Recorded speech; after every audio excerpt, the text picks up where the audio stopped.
मेरे digital platform पर आप सभी का हार्दिक स्वागत है। अभिनंदन है। जय श्री कृष्णा, राधे राधे। हमारा चल रहा सवालों में जीवन चक्र। क्या चल रहा? सवालों में जीवन चक्र और पीढ़ी एकांतरण। जीवन चक्र पीढ़ी एकांतरण चल रहा था। पीढ़ी एकांतरण हमने 3 प्रकार की पढ़ी थी: हिप्लोन्टिक, डिप्लोन्टिक, हिप्लोन्टिक और डिप्लोन्टिक। लास्ट थी हमारी हिप्लोन्टिक डिप्लोन्टिक पीढ़ी एकांतरण। ठीक है, तो जिसमें इसमें एगोनित दोगुनित दोनों पीढ़ी प्रभावी होती है। कैसी होती है? एगोनित मतलब हिप्लोन्टिक ये वाली पीढ़ी प्रभावी रहती है और दोगुनित में ये वाली पीढ़ी प्रभावी रहती है, भूमिका निभाता है। युग्मक लंबे समय तक बने रहते हैं, जैसे इस पीढ़ी को हम हिप्लोन्टिक डिप्लोन्टिक। इसमें क्या युग्मक है? युग्मक क्या है? युग्मक ये जो युग्मक है ये वाली है, ये युग्मक लंबे समय तक बने रहते हैं। क्या बने रहते हैं? लंबे समय तक बने रहते हैं। और उदाहरण है पॉलीसाइफोनिया। क्या है इसका एग्जाम्पल? है पॉलीसाइफोनिया। ठीक है, आज हम शैवालों के आर्थिक महत्व के बारे में पढ़ेंगे। किसके बारे में? शैवालों का आर्थिक महत्व के बारे में। उसके बाद में फिर हम पढ़ेंगे कवक फंजाई के बारे में अध्ययन करेंगे। ठीक है, तो आज हम कवक शैवाल के बारे में लगाते हैं। ठीक है, शैवालों का आर्थिक महत्व।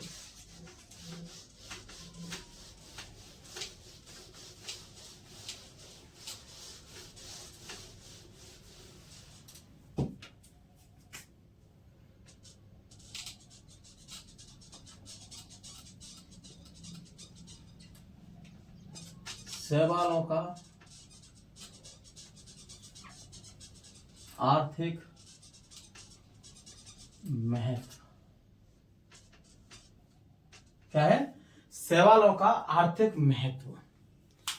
तो ठीक है, लिखते इसमें आर्थिक महत्व में। इसमें क्या लाइन टू लाइन क्वेश्चन आता है इसमें से। शैवालों के आर्थिक महत्व में भाई एग्जाम्पल याद रखनी है, उनका उपयोग क्या है याद रखनी है।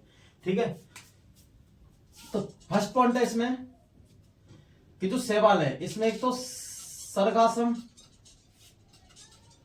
क्या है? सर्गासम, लेमिनेरिया, लेमिनेरिया और क्लोडोफोरा का उपयोग साक,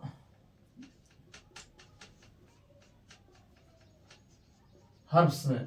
किसमें? हर्ब्स। साक में, हर्ब्स में। किसमें? हर्ब्स में। ठीक है, साक हर्ब्स में। हर्ब्स जो का उपयोग साक हर्ब्स प्राप्त करने में, ऐसे बोलो प्राप्त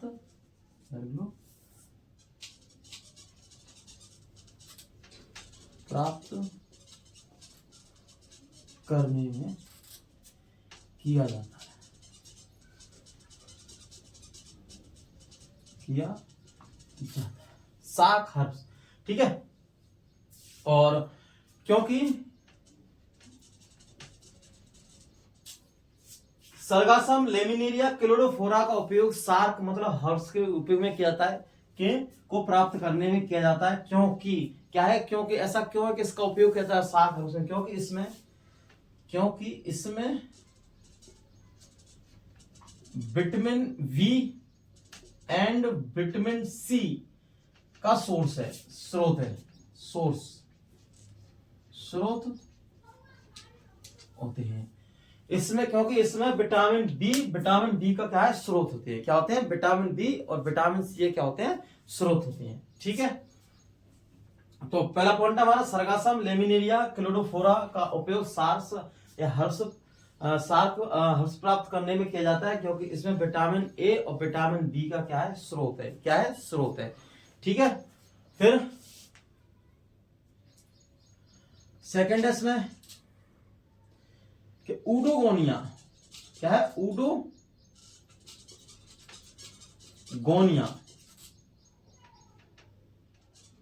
का उपयोग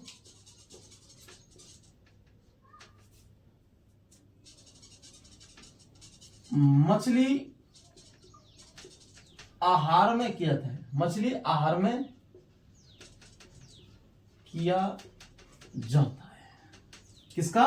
ऊडोगोनिया का उपयोग। किसका उपयोग? ऊडोगोनिया का उपयोग मछली आहार में। किसका? ऊडोगोनिया का उपयोग मछली आहार में किया जाता है। किसमें क्या आता है? मछली आहार, मछली के आहार में जो मछलियां होती है अपने भोजन के रूप में इसको ग्रहण करती है। किसको? ऊडोगोनिया। किसको करती है? ऊडोगोनिया को मछली का उपयोग मछली आहार में उपयोग इसका किया जाता है। ठीक है, थर्ड पॉइंट है इसमें ग्रेसिलेरिया, एक तो जिलीडियम, ऐसे देखो जिलीडियम,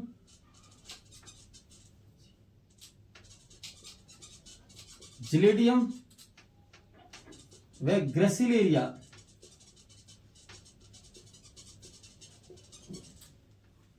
जिलीडियम व ग्रेसिलेरिया का उपयोग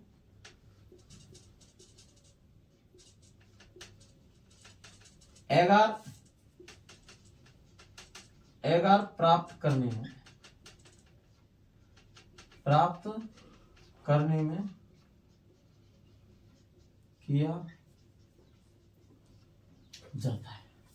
जिलीडियम क्या है? जिलीडियम व ग्रेसिलेरिया का उपयोग एगार प्राप्त करने में किया जाता है। क्या कहता है? एगार प्राप्त करने में क्या जाता है? जिस एगार का उपयोग बेकरी उद्योग में, इस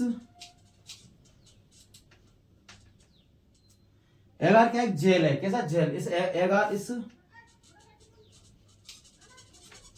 एगार का उपयोग, किसका? इस एगार का उपयोग, इस एगार का उपयोग बेकरी उद्योग में, इसमें बेकरी उद्योग में किया जाता है। बेकरी उद्योग का मतलब बेकरी बिजनेस के अंदर, जिसमें हम वगैरह क्या केक पेस्ट्री वगैरह, ठीक है, क्या बनाते हैं हम? Cake pastry. अक्सर जो केक पेस्ट्री में जो उसका होता है एगार का, ठीक है, जेली फॉर्म में, ठीक है। तो जिलीडियम ग्रेसिलेरिया का उपयोग एगार प्राप्त करने में किया जाता है, ठीक है। फोर्थ पॉइंट है क्लोरेला।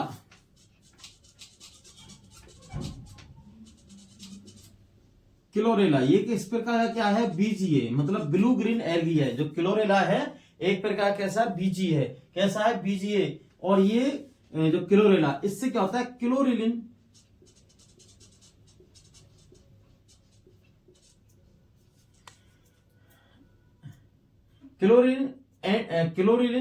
क्लोरिलिन एंटीबायोटिक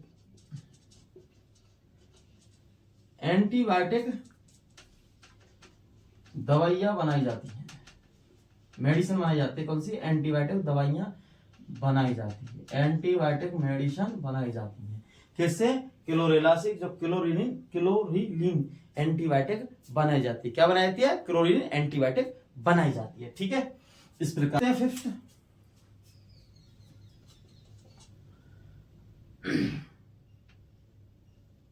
फिफ्थ है, तो फिफ्थ में सरगासम व लेमिनेरिया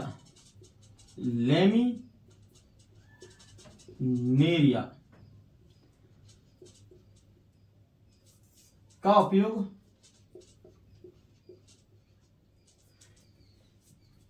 क्या है इसमें? सरगासम व लेमिनेरिया का उपयोग, किसका? सरगासम व लेमिनेरिया का उपयोग पशु आहार में, जो पशु होते हैं इसको भोजन के रूप में ग्रहण करते हैं। किसको? सरगासम व लेमिनेरिया का उपयोग पशु आहार में किया जाता है।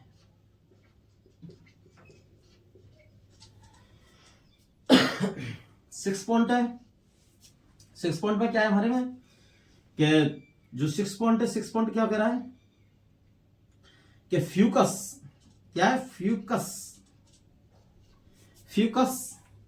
क्या है? फ्यूकस व लेमिनेरिया,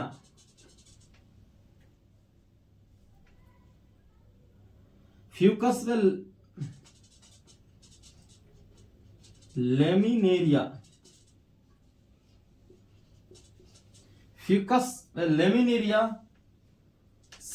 लेमिनेरिया से ब्रोमीन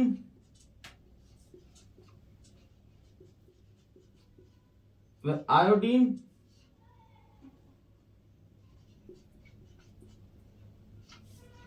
प्राप्त होते हैं। क्या होते हैं? ब्रोमीन व आयोडीन प्राप्त होते हैं। फ्यूकस व लेमिनेरिया से ब्रोमीन व आयोडीन प्राप्त होते हैं। क्या होता है? फ्यूकस व लेमिनेरिया से ब्रोमीन व आयोडीन प्राप्त होते हैं। सर्गासम व लेमिनेरिया का उपयोग पशु आहार में किया जाता है। किसमें किया जाता है? पशु आहार में। जो हमारे एनिमल्स होते हैं उनके जो फूड उसको भोजन ग्रहण करते हैं, किससे? लेमिनेरिया और सरगम से। ठीक है, इसमें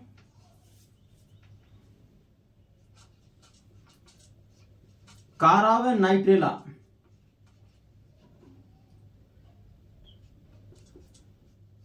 कारा व नाइट्रेला का उपयोग, कारा व नाइट्रेला से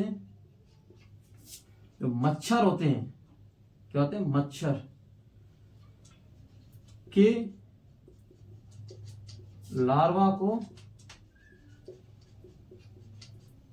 समाप्त किया जाता है। ये हमारे 7 पॉइंट है। ठीक है, क्या है? 7 पॉइंट।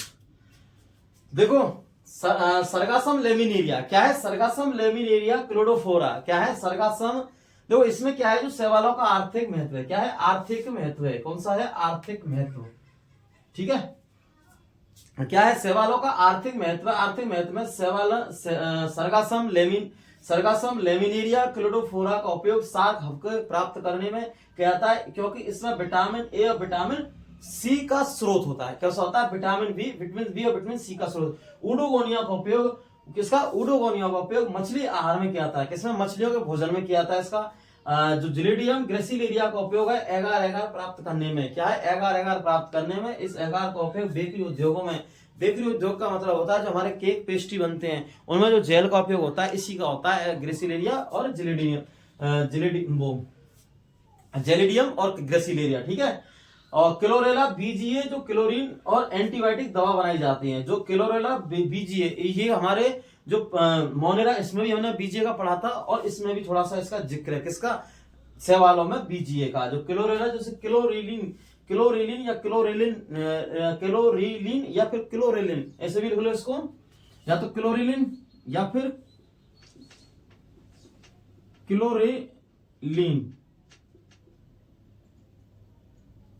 क्लोरीलिन एंटीबायोटिक दवाइयां बनाई जाती है, उसमें उपयोग होता है। किसका?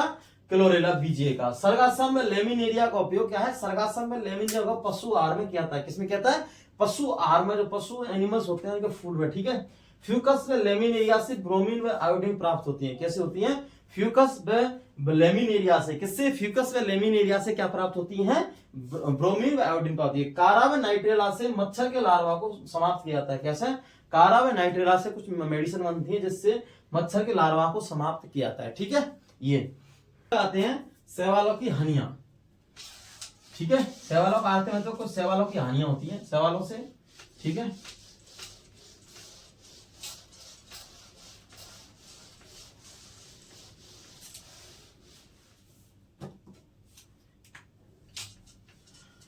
हानिकारक शैवाल, हानिकारक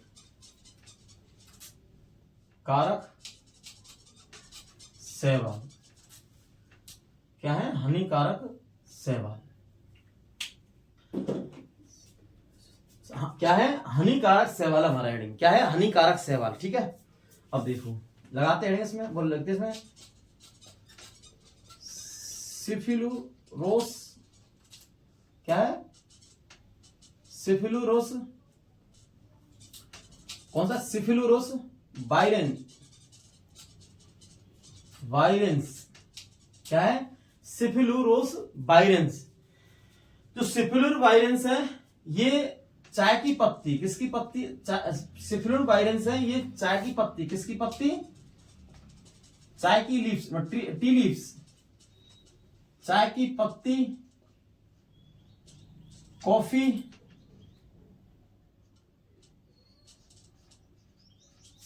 व काली मिर्च,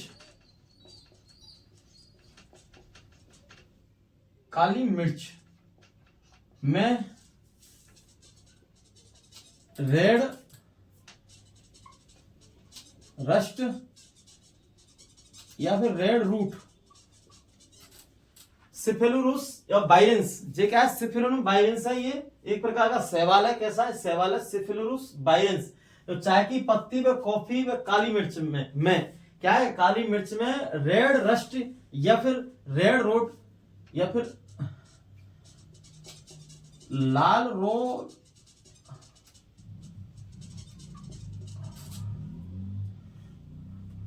रोग उत्पन्न करता है। क्या करता है? रोग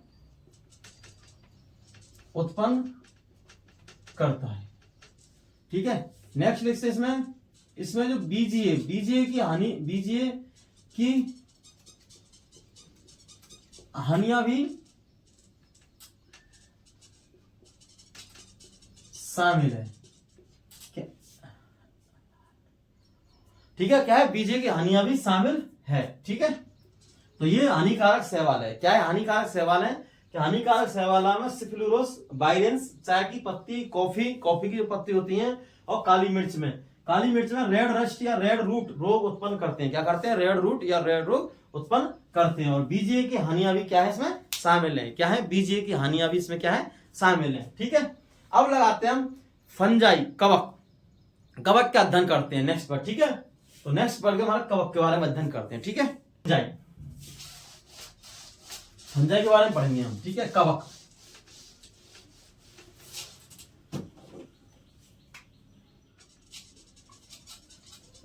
फंजाई, कवक किसके बारे में? फंजाई के बारे में, कवक के बारे में अध्ययन करेंगे। किसके बारे में करेंगे? फंजाई, कवक के बारे में अध्ययन करेंगे। ठीक है, अगर फंजाई के अध्ययन की बात करें, किसकी बात करें? अध्ययन की। किसकी? फंजाई के अध्ययन की बात करें। किसकी बात अध्ययन करें? तो अध्ययन कहते हैं माइकोलॉजी। क्या कहते हैं? माइकोलॉजी। क्या है? फंजाई, जो फंजाई कवक है, इसके अगर अध्ययन की बात करें तो अध्ययन कहते हैं माइकोलॉजी। क्या कहते हैं? माइकोलॉजी। अगर जनक की बात करें, किसकी बात करें? जनक की, तो जनक है मिसेली। क्या है? मिसेली। अध्ययन की बात करें तो माइकोलॉजी है। क्या है? माइकोलॉजी है। और जनक की बात करें तो मिसेल, भारतीय माइकोलॉजी के जनक है। ऐसे लिखते हैं नेक्स्ट इसमें, भारतीय माइकोलॉजी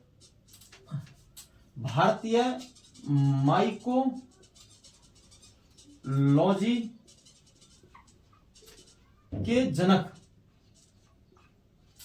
भारतीय माइकोलॉजी के जनक है। भारतीय माइकोलॉजी के जनक हैं बीबी मुंडकर। क्या है? बीबी मुंडकर। ये क्या है? भारतीय माइकोलॉजी के जनक हैं। कैसे? जो भारतीय माइकोलॉजी है उसके जनक है बीबी मुंडकर। अगर बात करें हम आधुनिक माइकोलॉजी की, जो मॉडर्न माइकोलॉजी है, मॉडर्न आधुनिक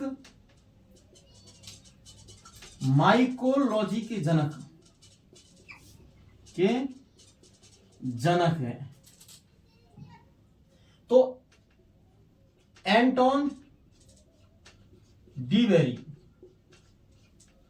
क्या है? एंटोन डीवेरी। तो अध्ययन की बात करें तो अध्ययन को बोलते हैं माइकोलॉजी। जनक की बात करें तो मिशेली। क्या है? मिशेली। भारतीय माइकोलॉजी के जो जनक है बीबी मुंडकर। क्या है? बीबी मुंडकर है। आधुनिक माइकोलॉजी के जनक है एंटोन डीवेरी। क्या है? आधुनिक माइकोलॉजी के जनक है एंटोन डीवेरी। क्या है? एंटोन डीवेरी। अगर माइकोलॉजी के शब्द की बात करें कि माइकोलॉजी शब्द किसने दिया था? माइकोलॉजी शब्द गैस्पार्ड बाहेन ने दिया।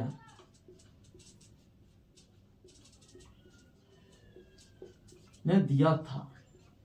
ठीक है, किसने दिया था? गैस्पार्ड बाहेन ने दिया था। किसने दिया था? गैस्पार्ड बाहेन ने दिया था।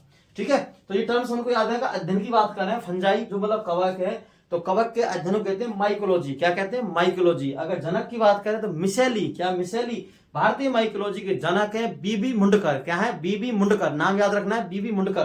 ठीक है, आधुनिक माइकोलॉजी के जनक है। कौन से? आधुनिक माइकोलॉजी के जनक है एंटोन डीवेरी। एंटोन डीवेरी। उसके बाद में माइकोलॉजी शब्द की बात करें, गैस्पार्ड बाहेन ने दिया था। गैस्पार्ड बाहेन ने दिया था। ठीक है, अगर इसकी बात करें सामान्य लक्षणों की, क्या करें? सामान्य लक्षणों की बात करें, किसकी की? जो फंजाई है कवक के सामान्य लक्षण चलते हैं इसमें। ठीक है, फिर उसके बाद में इसमें रिप्रोडक्शन पढ़ेंगे। किसमें पढ़ेंगे रिप्रोडक्शन? फंजाई, कवक में। ठीक है, किसमें पढ़ेंगे? इसमें रिप्रोडक्शन पढ़ेंगे। इसमें रिप्रोडक्शन तीन टाइप से, एक तो कायक, एक अलैंगिक, एक लैंगिक। ठीक है, इसका अध्ययन करेंगे। तो जो फंजाई है, कवक है, इसके बारे में फिर से देखो, अध्ययन माइकोलॉजी, जनक की बात कर रहे हैं मिशेली, भारतीय माइकोलॉजी जनक है बीबी मुंडकर, क्या है बीबी मुंडकर है, ठीक है। उसके बाद में आधुनिक माइकोलॉजी जनक है एंटोन डी वेरी, ठीक है। उसके बाद माइकोलॉजी शब्द गैस्पार्ड बाहेन ने दिया था, किसने दिया था, गैस्पार्ड बाहेन ने दिया था ये, ठीक है। अब पढ़ते हैं इसके सामान्य लक्षण, किसके पढ़ते हैं, कवक के सामान्य लक्षण, ठीक है। लगाते हेडिंग,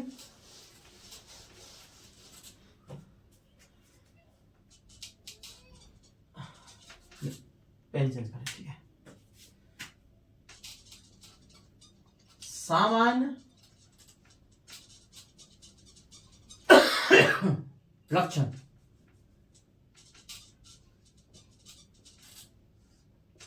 क्या है, सामान्य लक्षण। कवक एक धागेनुमा सूक्ष्म धागेनुमा संरचना होती है, कैसे होती है, कवक एक सूक्ष्म धागेनुमा संरचना होती है, जिसे कवक तंतु बोलते हैं, क्या बोलते हैं, कवक तंतु। कवक तंतु मिलकर कवक जाल का माइसीलियम का निर्माण करते हैं सबसे पहले तो, ठीक है। लिखते हैं पॉइंट इसमें, कवक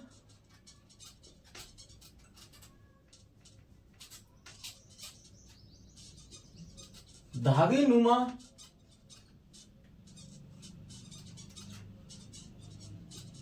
सूक्ष्म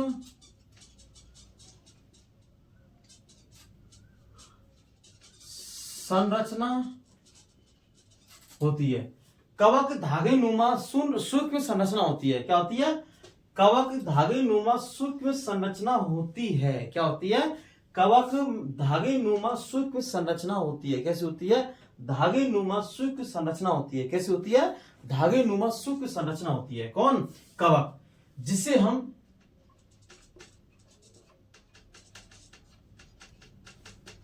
कवक तंतु फिलामेंट है, फंजाई फिलामेंट कहते हैं, कवक तंतु कहते हैं, क्या कहते हैं, कवक तंतु कहते हैं, ठीक है। नेक्स्ट पॉइंट लिखते हैं, ये जो कवक तंतु हैं, जो धागेनुमा संरचना, ये कवक तंतु आपस में मिलकर, जैसे ये देखो, ये कवक तंतु है फिलामेंट, ये क्या करेगा, आपस में मिलकर इस प्रकार से ये क्या बना लेगा, कवक जाल, ये क्या है,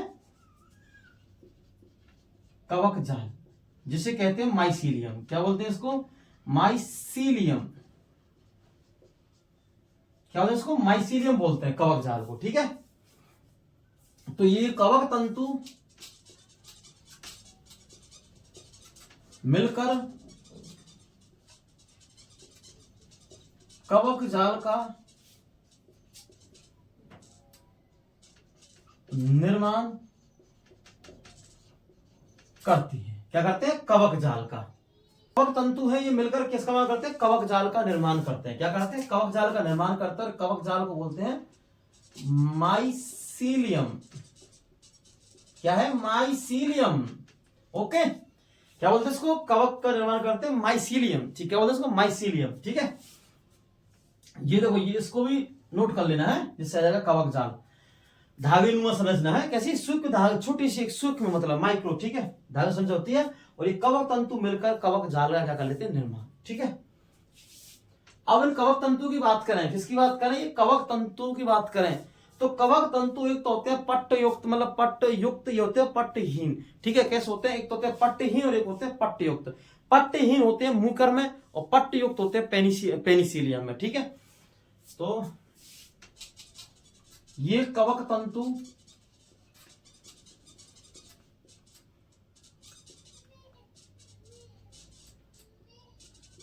पट्टहीन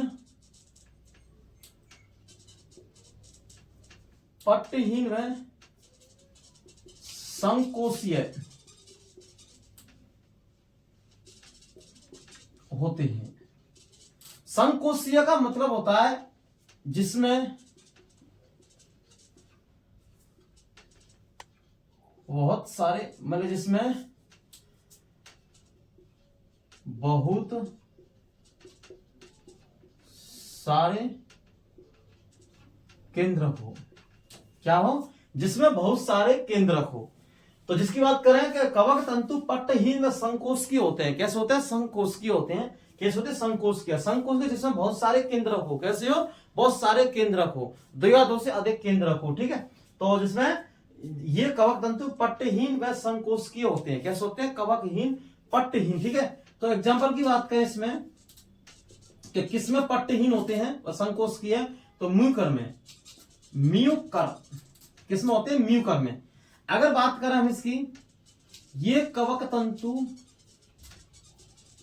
पट्ट युक्त होते हैं, कैसे होते हैं, पट्ट युक्त होते हैं, कैसे होते हैं, पट्ट युक्त। और पट्ट युक्त किसमें होते हैं, ये किसमें होते हैं, पट्ट युक्त पेनिसिलियम में, पेनिसिलियम में,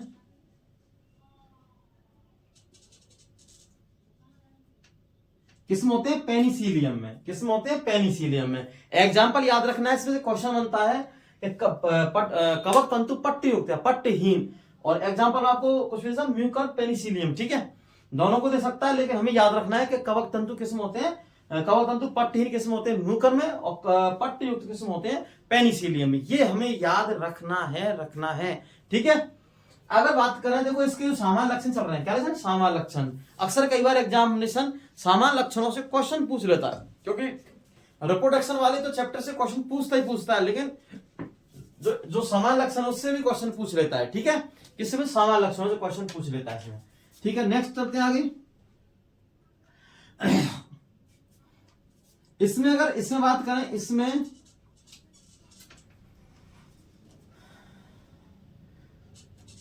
संचित भोजन की बात करें, किसकी बात करें, संचित भोजन, तो इसमें संचित भोजन होती है बसा, बसा होती है, लेकिन कभी कभी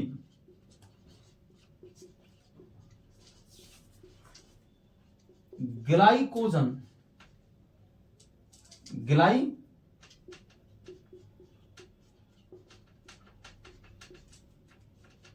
ग्लाइकोजन भी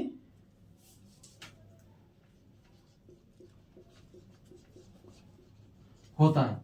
क्या है, इसमें संचित भोजन बसा होता है, बसा, लेकिन कभी कभी इसमें ग्लाइकोजन भी होता है। क्या होता है, ग्लाइकोजन। अगर हम बात करें कोशिका भित्ति, किसकी बात करें, सेल मेम्ब्रेन की बात करें, कोशिका जो भित्ति है, क्या है, सेल मेम्ब्रेन है, सेल वॉल्स, क्या है, सेल वॉल, कोशिका भित्ति है, कोशिका झिल्ली को सेल मेम्ब्रेन बोलते हैं, कोशिका भित्ति मतलब सेल वॉल है, कोशिका भित्ति सेलुलोज, सेलुलोज व काइटिन की मिलकर बनी होती है, काइटिन की मिलकर बनी होती है।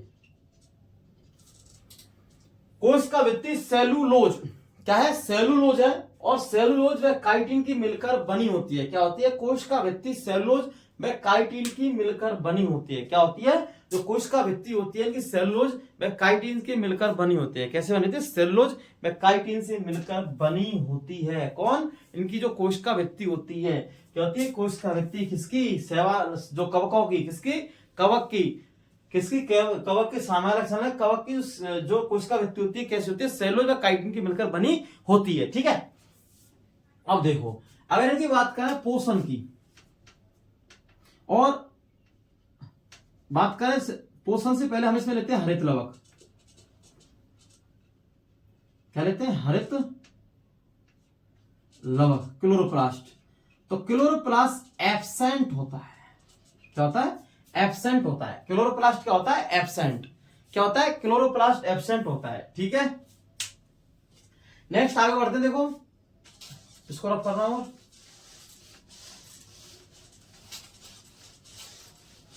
क्लोरोप्लास्ट क्या होता है, एब्सेंट होता है इनके अंदर।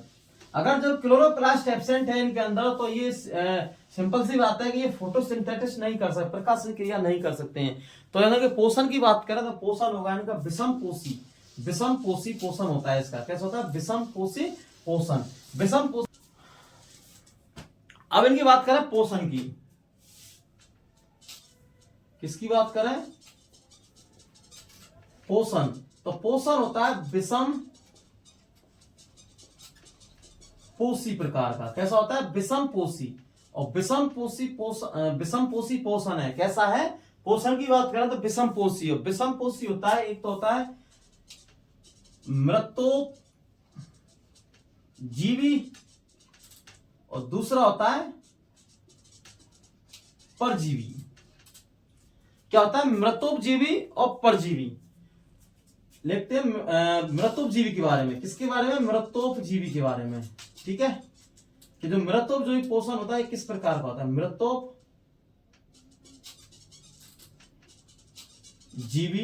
पोषण। देखो, मृतोपजीवी पोषण, मृतो मतलब मृत, सड़े गले पदार्थों से। कैसे? मृत पदार्थ, सड़े गले पदार्थों से पोषण होता है, उसे कहते हैं मृतोपजीवी पोषण। तो यह पोषण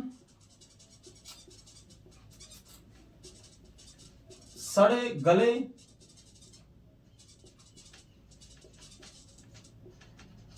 पदार्थों से होता है। क्या होता है? सड़े गले पदार्थों से। यह पोषण सड़े गले पदार्थों से होता है। क्या होता है? यह पोषण सड़े गले पदार्थों से होता है। कैसे? सड़े गले पदार्थों से होता है। इसमें एग्जाम्पल की बात करें तो होता है मशरूम। क्या होता है? मशरूम। और एक होता है कुकुरमुत्ता।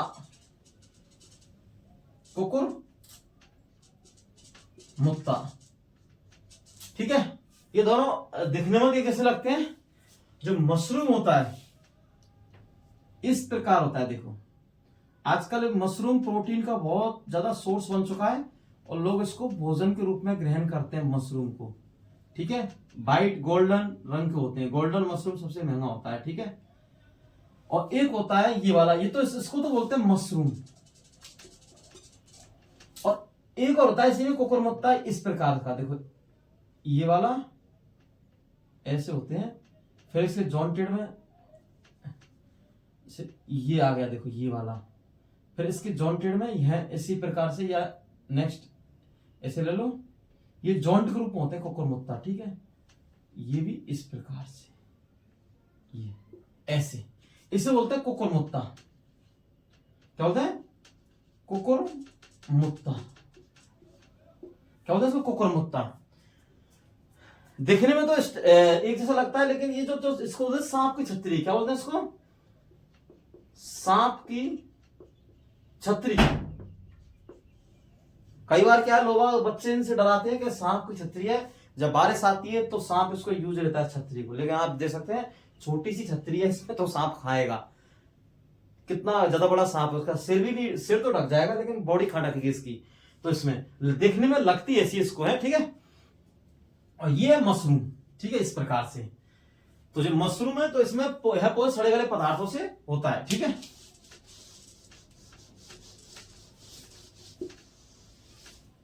अब देखो, एक है परजीवी। नेक्स्ट, परजीवी पोषण। देखो, परजीवी पोषण का मतलब होता है परजीवी, पर मतलब दूसरा पराया। कुछ ऐसे होते हैं जैसे मस्कुटा अमरवेल है। कैसे? मस्कुटा अमरवेल है, ये स्वयं भोजन नहीं बनाती है। क्या नहीं बनाती है? स्वयं भोजन नहीं बनाती है। यह करती है जो पेड़ वृक्ष होते हैं इनकी डालियों पर चूसकांग द्वारा क्या करती है? भोजन प्राप्त करती है। तो यह पोषण दूसरे पादप पर रहकर किया जाता है। ये सबसे सिंपल लैंग्वेज है। यह पोषण दूसरे पादप पर रहकर किया जाता है। और अभी समझ में आ जाएगा अमरवेल। क्या आ जाएगा? अमरवेल। अमरवेल क्यों बोलते हैं इसको? कि हमेशा अमर रहती है, इसको पोषण मिलता रहा जिस पादप पर। ठीक है, ये सूख भी जाती है, ऐसी बात नहीं है, लेकिन ये करती है जब तक पादप है। पादप कैसा? हरा है। इसमें कैसा? जो हमारे प्लांट है हरे हैं। कैसे हरे हैं? वो जीवित है, तब तक ये अमरवेल कुछ नहीं होगा इसका। जब पादप ही सूख जाएगा तो अमरवेल तो सूखी, क्योंकि इस पर आधारित है पोषण के लिए। किस पर आधारित है? पादप पर आधारित है। कौन? अमरवेल कस्कुटा। ठीक है, तो इस प्रकार से पोषण विषमपोषी पोषण। ठीक है, अब देखो, इसमें अगर पोषण की बात करें, नेक्स्ट, पोषण अवशोषण द्वारा होता है। कैसे होता है? अवशोषण द्वारा होता है। देखो मैंने आपके लिए इसमें इससे पहले पॉइंट लिखाया था कि हरित लवक कैसा होता है, एब्सेंट होता है, हरित लवक नहीं पैदा अनुपस्थित होता है, क्योंकि हरित लवक एब्सेंट है। इसका मतलब हमें पता चल गया कि ये पोषण क्या है, प्रकाश संश्लेषण फोटोसिंथेसिस क्रिया द्वारा नहीं करते हैं, इसलिए इनमें पोषण दो होता है, एक तो मृतोपजीवी और एक होता है परजीवी। मृतोपजीवी तो होते हैं सड़े गले पदार्थों पर ये भोजन ग्रहण करते हैं, जैसे मशरूम और कुकुरमुत्ता, और दूसरा है परजीवी पोषण। यह पोषण दूसरे पादप पर रहकर किया जाता है, जिनमें चूसकांग द्वारा। ठीक है, इसको जब डिटेल से पढ़ाएंगे जब पोषण का प्रकार आएगा। ठीक है, अब शॉर्ट्स में पढ़ाएंगे इसको। आप एग्जाम्पल याद रखना, अमरवेल और इसमें मशरूम और कुकुरमुत्ता। ठीक है, दोनों की स्ट्रक्चर बना दी मशरूम और कुकुरमुत्ता की, जिससे आप कंफ्यूज ना हो। ठीक है, उसके बाद में पोषण अवशोषण द्वारा होता है। कैसा होता है, पोषण अवशोषण द्वारा होता है। ठीक है, अब इनमें क्या पाया जाता है, सहजीवन। क्या पाया था, सहजीवन पाया जाता है। सहजीवन क्या पाया था, सहजीवन। ठीक है, लिखते इसमें। नेक्स्ट पॉइंट है कवक प्लस शैवाल।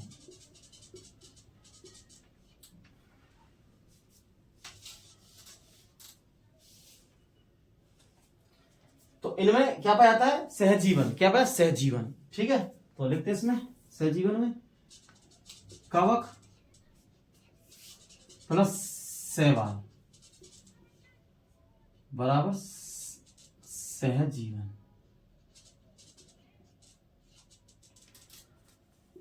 सहजीवन होता है लाइकेन, होता है लाइकेन। अब देखो इसमें होता है कवक और शैवाल होता है उच्च पादपों की जड़ों में। जैसे उच्च पादप जड़ों मतलब साइकस और पाइनस, पाइनस और साइकस। एक तो होता है साइकस, एक होता है पाइनस। ठीक है, और सहजीवन, सहजीवन क्या है, सहजीवन। और सहजीवन में और इसमें होती है कवक मूल, इन्हें बोलते हैं माइकोराइजा।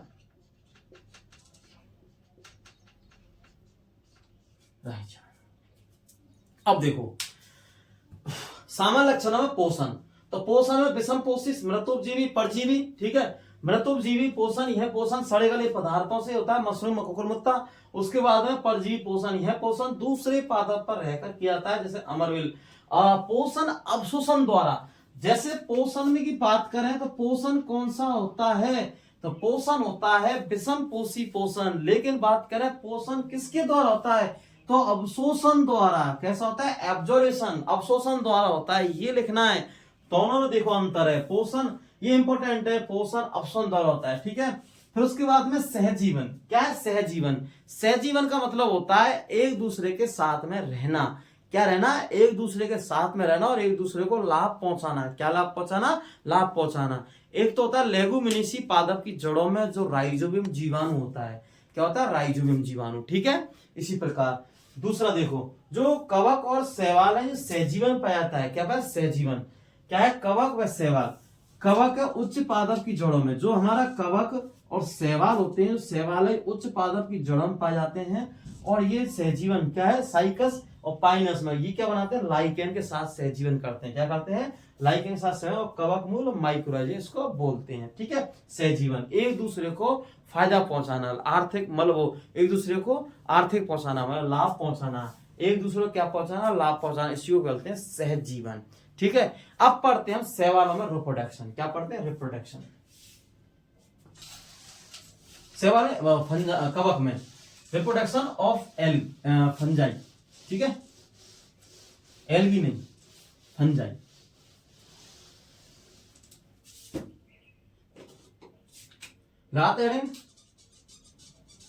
Reproduction of fungi. क्या है, reproduction of fungi. Reproduction of fungi क्या है, रिप्रोडक्शन ऑफ फंजाई। फंजाई मतलब जो फंजाई में जनन, क्या पढ़ते हैं, फंजाई में जनन। ठीक है, या फंजाई के जनन के बारे में पढ़ते हैं। तो इसमें 3 प्रकार का होता है। पहला तो होता है कायक जनन, कौन सा? कायक जनन। दूसरा होता है अलैंगिक जनन। अलैंगिक जनन, एसेक्सुअल रिप्रोडक्शन। थर्ड होता है इसमें रिप्रोडक्शन, सेक्सुअल रिप्रोडक्शन मतलब लैंगिक जनन। तो लैंगिक जनन जो रिप्रोडक्शन होता है तीन प्रकार का होता है, तीन टाइप्स होते हैं किसके? फंजाई में जो रिप्रोडक्शन और फंजाई, इसके तीन टाइप्स होते हैं। पहला है कायक, अलैंगिक, लैंगिक, ठीक है। वेजिटेटिव प्रोपगेशन, ठीक है। अब देखो जो कायक, अलैंगिक, लैंगिक जनन है, क्या है? कायक जनन है, अलैंगिक जनन है, लैंगिक जनन है, ठीक है। अब इसके बाद में हम इसमें हेडे लगाते हैं कायक जनन के बारे में। क्या लगाते हैं? फर्स्ट हेडे लगाते हैं कायक जनन। तो जो कायक जनन है, कायक जनन है, कायक जनन इसमें एक तो विखंडन विधि और एक होता है मुकुलन। मुकुलन द्वारा होता है और एक होता है विखंडन द्वारा। और किस्म होता है ये ईस्ट में, ईस्ट किस्म होता है ईस्ट में, ईस्ट में किस्म होता है ईस्ट में। जो कायक जनन है किस्म होता है ईस्ट में होता है, विखंडन द्वारा और मुकुलन द्वारा, ठीक है। इतना सही पढ़ना है इसमें। जो कायक जनन है विखंडन और मुकुलन और किस्म होता है ईस्ट में, ठीक है। अब हेड लगाते हैं अलैंगिक जनन, एसेक्सुअल रिप्रोडक्शन, ठीक है।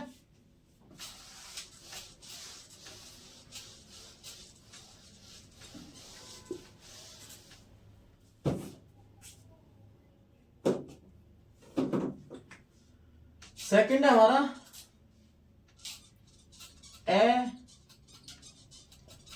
अलैंगिक जनन, एसेक्सुअल रिप्रोडक्शन। क्या है? एसेक्सुअल रिप्रोडक्शन है अलैंगिक जनन। थोड़ी सी गर्मी पड़ रही है, कोई बात नहीं, ठीक है। अलैंगिक जनन क्या है? अलैंगिक जनन है। अब देखो आप, जो अलैंगिक जनन है एसेक्सुअल रिप्रोडक्शन है। कैसा है? एसेक्सुअल रिप्रोडक्शन है अलैंगिक जनन। इसमें देखो आप एक बार, अलैंगिक जनन में, अलैंगिक जनन लिख देते थोड़ा, अलैंगिक जनन दो प्रकार का होता है। क्या है? अलैंगिक जनन दो प्रकार का होता है। कैसा होता है? दो प्रकार का होता है अलैंगिक जनन। क्या होता है? दो प्रकार का, टाइप्स टू होते हैं, दो प्रकार का। फर्स्ट है इसमें बीजाणु द्वारा, बीजाणु द्वारा, और सेकंड है इसमें कोनिडिया द्वारा। किस द्वारा? कोनिडिया द्वारा। एक तो बीजाणु द्वारा और एक है कोनिडिया द्वारा। कैसा है? बीजाणु द्वारा और कोनिडिया द्वारा। कैसा जनन है? इसमें एक तो है बीजाणु द्वारा और दूसरा है कोनिडिया द्वारा। अलैंगिक जनन दो प्रकार का होता है, एक तो होता है बीजाणु द्वारा और एक होता है कोनिडिया द्वारा, ठीक है। अब पढ़ते हैं बीजाणु द्वारा।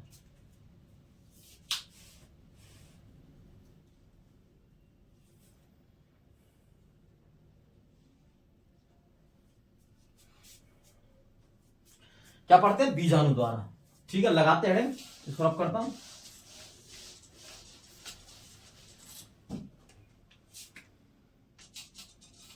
बीजाणु द्वारा,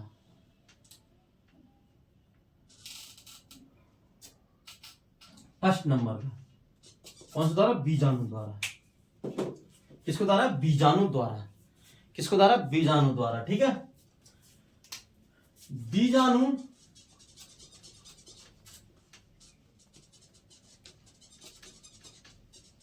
बीजाणु धानी में बनते हैं। क्या बनते हैं? बीजाणु धानी बनते हैं। किससे बनते हैं? बीजाणु धानी में बनते हैं। ये दो प्रकार के होते हैं, दो प्रकार के होते हैं। एक तो होता है चल बीजाणु और दूसरा होता है अचल बीजाणु। मतलब है एक से कहते हैं चल अब और एक से कहते हैं अचल, मतलब तुम रोको एक तरह, ठीक है, लेकिन ऐसा नहीं है, ठीक है। अचल बीजाणु चल बीजाणु, अचल बीजाणु चल बीजाणु एक प्रकार के जो कसाविका होती हैं उन पर डिपेंड करता है। क्या पड़ता है? कसाविका युक्त होता है चल बीजाणु। क्या होता है? कसाविका युक्त, इसमें गति पाई जाती है। क्या पाती है? गति पाई जाती है। अचल में जो कसाविका रहित होता है इसमें गति नहीं पाई जाती है। इस आधार पर चल अचल के आधार पर नहीं कि चलो तो इसको चल बीजाणु और नहीं चले तो उसको अचल बीजाणु कहे, ऐसा नहीं है, क्योंकि गति के आधार पर, ठीक है। तो दो प्रकार के होते हैं। कैसे होते हैं? दो प्रकार के। अगर बात करें बीजाणु की, बीजाणु एक सूक्ष्म संरचना होती है। बीजाणु एक सूक्ष्म संरचना होती है जो कवक तंतु व कोशिका में जीव द्रव के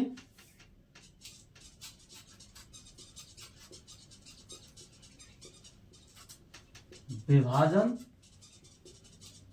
से बनने वाली जीव जो कवक तंतु कोशिका में जीव द्रव के विभाजन से बनने वाली सूक्ष्म संरचना होती है। यह जिस कोशिका में यह मतलब बीजाणु, यह जिस कोशिका में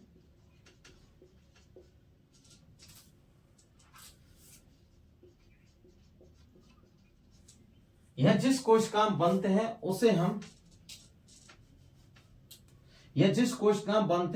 हम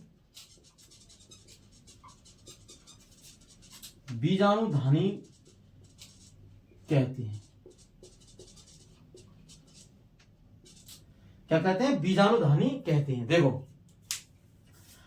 बीजाणुधानी बनते हैं। क्या बनते हैं? बीजाणु द्वारा हो रहा है। एक तो जनन लैंग्वेज जनन, तो बीजाणु द्वारा, कॉनिडिया द्वारा। किसके द्वारा? कॉनिडिया द्वारा, बीजाणु द्वारा। तो बीजाणुधानी बनते हैं। कैसे बनते हैं? बीजाणुधानी बनती है। दो प्रकार के होते हैं, एक तो चल बीजाणु और एक अचल बीजाणु। बीजाणु एक सूक्ष्म संरचना होती है। कैसी होती है? सूक्ष्म संरचना होती है जो कवक तंतु कोशिका में जीव द्रव के विभाजन से। कैसी है? बीजाणु एक सूक्ष्म संरचना होती है।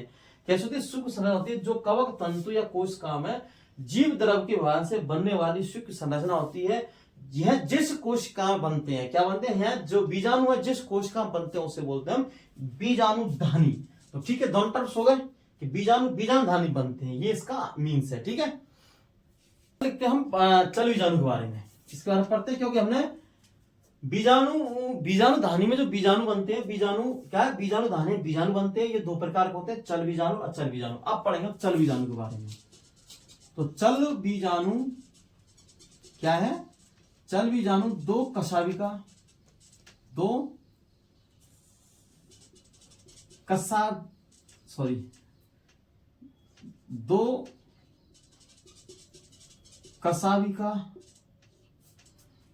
युक्त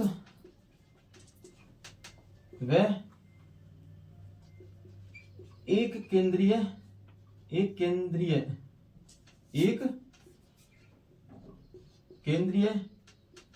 व संख्या में 6 से 8।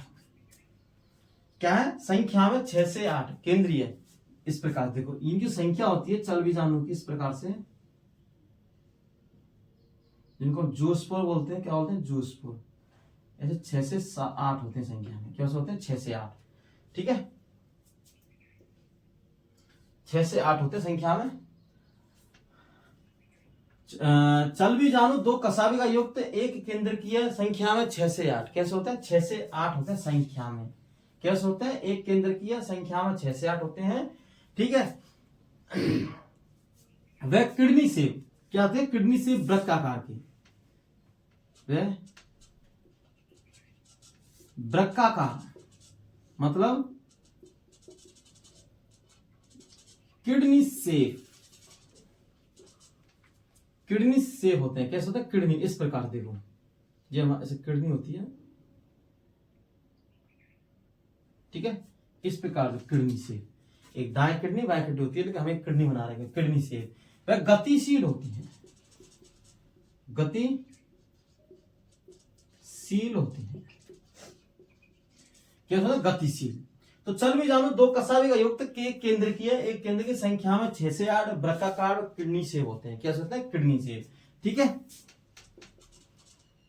एक है हमारा एल्बुगो, जो कवक है, वह कैंडिडा, जो सरसों का परजीवी है। कैसा है, सरसों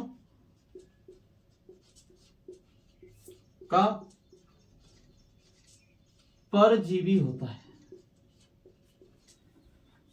एल्बुगो कवक कैंडिडाटा, सरसों का कैसा है, परजीवी है। कैसा है, सरसों का परजीवी होता है, ठीक है। कैसा होता है, सरसों का परजीवी, इसको रब कर रहा हूं, सरसों का परजीवी होता है जिसमें एक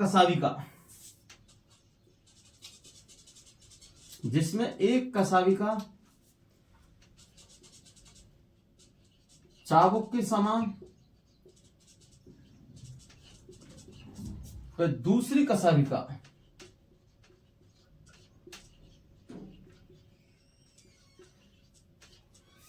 देखो, मैंने आपके लिए बताया कि जो हमारा चलबीजान होता है, जोसफोर होता है, दो कसाविका युक्त होते हैं। कैसे होते हैं, दो कसाविका, ये देखो, ये दो कसाविका युक्त होते हैं।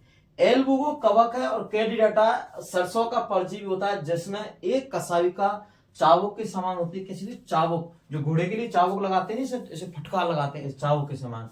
दूसरी कसाविका हिरण का सींग जैसा, हिरण के सींग जैसा,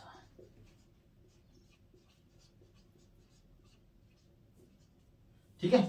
हिरण के सींग जैसा होती है। कैसे, तो हिरण के सींग जैसा होती है, ठीक है। देखो, जो हमारा चलवी जानू में दो कसाविका, एक केंद्र की संख्या में 6 से 8 और वृक्काकार किडनी से, वो गतिशील होते हैं। कैसे होते हैं, गतिशील होते हैं। अगर बात करें एल्बुगो, ये नोट है बेटा, ठीक है। एल्बुगो कवक कैंडिड सरसों का परजीवी है जिसमें एक कसाविका चाबुक के समान, दूसरी कसाविका हिरण के सींग जैसा होता है। कैसा होता है, हिरण के सींग जैसा होता है। कैसा होता है, हिरण के सींग जैसा होता है। Okay, right. कैसा होता है, हिरण के सींग जैसा, दूसरी कसाविका, कैसी कसाविका, हिरण के सींग जैसा, ठीक है। अब इसमें अचल भी जानू, कैसा है, अचल भी जानू, देखते हैं।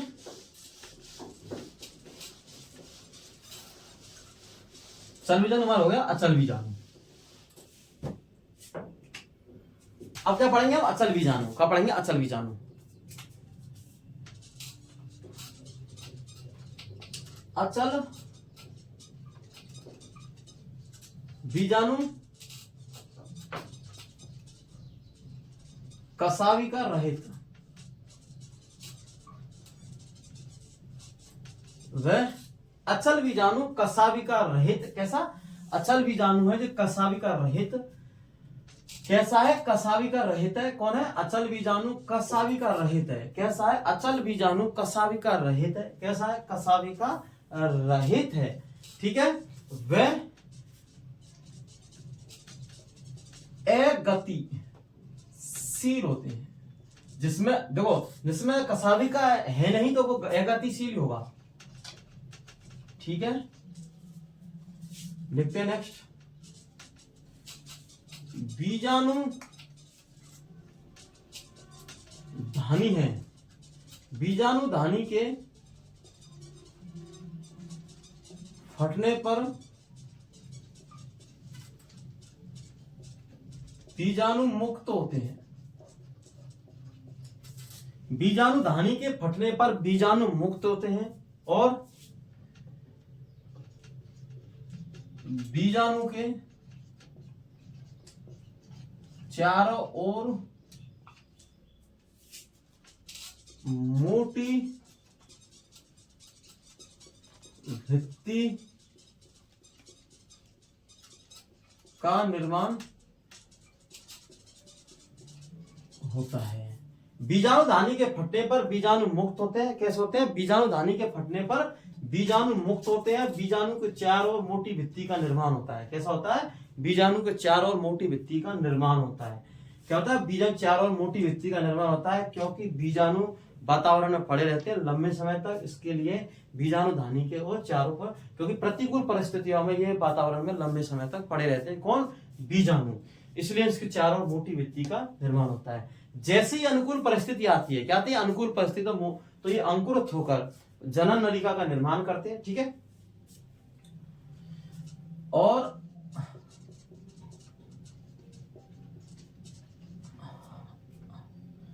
अनुकूल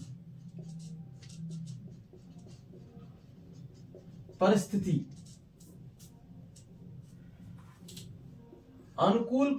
में अंकुरित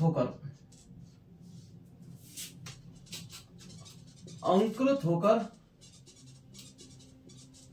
जनन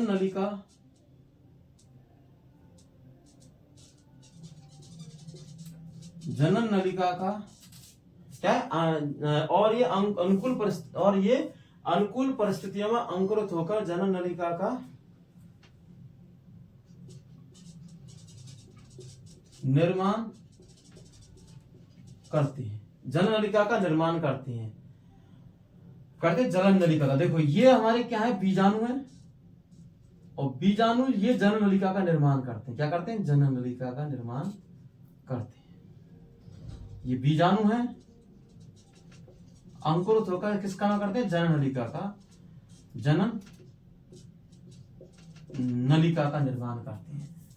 तो बीजाणु धानी के फटने पर बीजाणु मुक्त होते हैं और बीजाणु के चारों ओर मोटी भित्ति का निर्माण होता है। अनुकूल परिस्थितियों में अंकुरित होते हैं। कैसे? अंकुरित होकर जनन नलिका का निर्माण करते हैं। किसका करते हैं? जनन नलिका का निर्माण करते हैं। कैसे? अनुकूल परिस्थितियों में अंकुरित होकर जनन नलिका का निर्माण करते हैं और परपोषी कोशिका को संक्रमित करते हैं।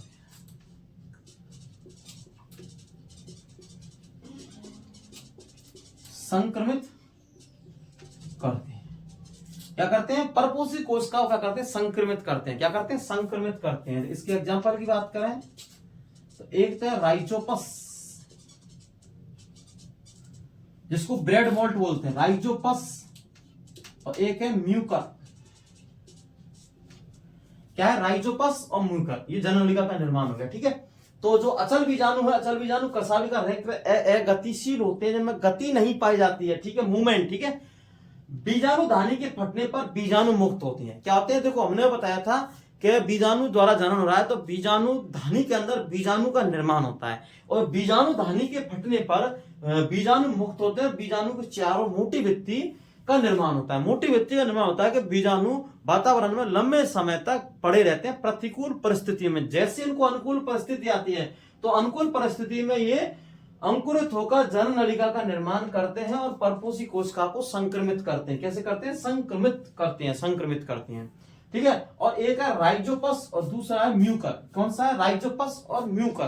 कौन सा? राइजोपस और म्यूकर। ठीक है, एक तो राइजोपस है, दूसरा है म्यूकर। Okay, right. ठीक है, राइजोपस और म्यूकर। अब पढ़ेंगे हम कोनिडा द्वारा जनन है। अब पढ़ते हम कोनिडिया द्वारा।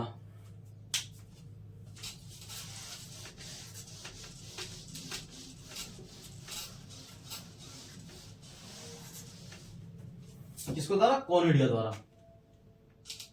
सेकंड है हमारा कोनिडिया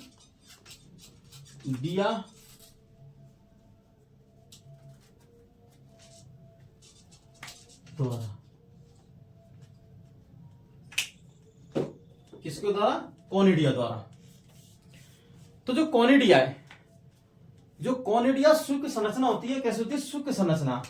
और ये जो कवक तंतु है,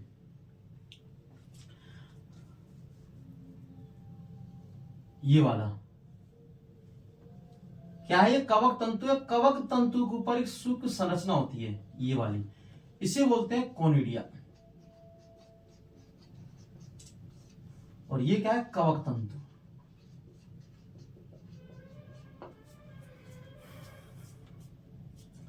यहां जो लगी रहती है इसे कॉनिडिया धर बोलते हैं। क्या बोलते हैं, जहां से कॉनिडिया लगी रहती है, जैसे शुक्र संरचना से जुड़ा रहता है, इसे बोलते हैं कॉनिडिया धर। इस वाली संरचना को क्या बोलते हैं, कॉनिडिया धर। ठीक है, लिखते हैं इसमें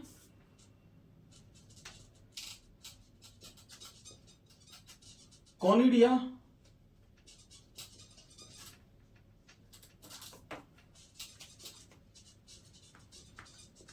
सूक्ष्म संरचना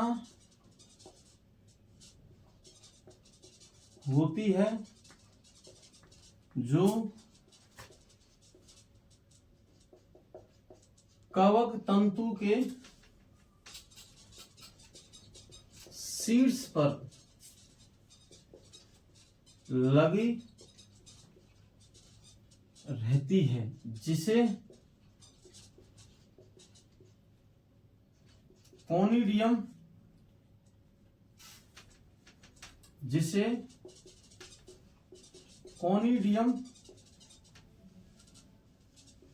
धर कहते हैं। जिसे हम क्या बोलते हैं, कॉनिडियम धर कहते हैं। कॉनिडियम धर क्या कहते हैं, कॉनिडियम धर कहते हैं।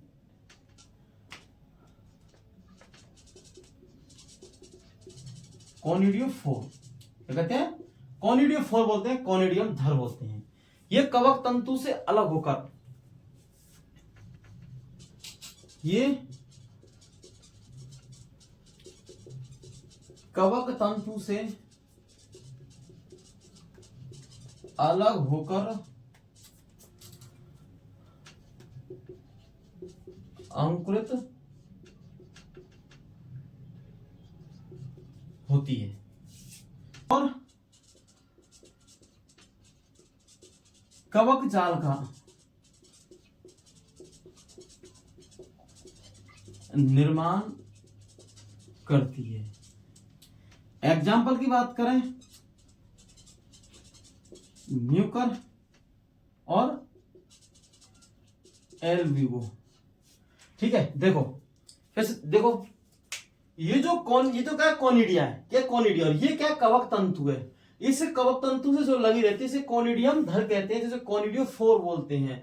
और ये क्या करती है, ये कवक तंतु से अलग होकर अंकुरित होती है और कवक जाल का निर्माण करती है। क्या करती है, कवक जाल का निर्माण करती है, जैसे है म्यूकर और एल्ब्यूगो में इसके एग्जांपल है। ठीक है, फिर मिलते हैं नेक्स्ट वीडियो में। चैनल को सब्सक्राइब कीजिए, लाइक कीजिए, कमेंट कीजिए और वीडियो को शेयर करें अधिक से अधिक। ठीक है।